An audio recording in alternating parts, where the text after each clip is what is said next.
चलें एक सदियों पुरानी जादुई कहानी में खो जाते हैं। एक घने जंगल में खड़ा था एक जादुई महल जिसमें 4 शहजादियां सो रही थीं। ये एक हासिद परी की बद्दुआ थी जिसने शहजादियों को उनके ख्वाबों में कैद कर दिया। ये चारों शहजादियां सल्तनत का फख्र थीं और हर एक में एक खास खूबी थी। उनकी हिफाजत के लिए महल के गिर्द एक जादुई रुकावट बनाई गई थी। सदियों तक कोई इस रुकावट को पार न कर सका और ये कहानी एक दास्तान बन गई।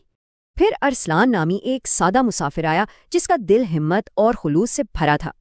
महल में दाखिल होते ही एक आवाज़ ने बताया कि इसे 4 ख्वाबों की आजमाइशों से गुजरना होगा।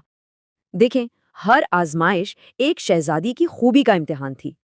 पहला दरवाज़ा एक ऐसी दुनिया जहां तारीकी रोशनी को निगल रही थी। अरसलान ने सायों को तलवार से नहीं बल्कि अपने दिल की रोशनी से हराया। दूसरे दरवाजे के पीछे शहजादी सहर जहालत के जंजीरों में कैद थीं। उन्हें आज़ाद कराने के लिए अरसलान को एक 3 हिस्सों वाली पहेली बूझनी थी। उसका जवाब था मोहब्बत, सच्चाई और इल्म का सफ़र। और हर जवाब पर एक जंजीर टूट गई। अब तीसरा दरवाज़ा। यहाँ एक खामोश झील पर शहजादी नाहिद सो रही थीं।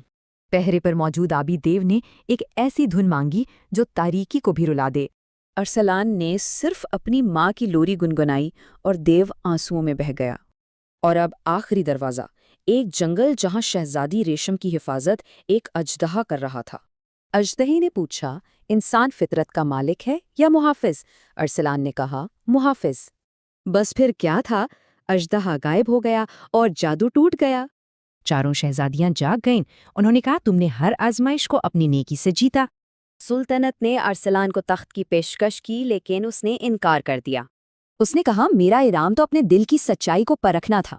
अरसलान अपने गांव लौट गया और शहजादियों ने हिकमत से हुकूमत की। तो फिर एक सल्तनत से बड़ा इनाम क्या है? शायद हिम्मत, हिकमत और एक पाकीज़ा दिल।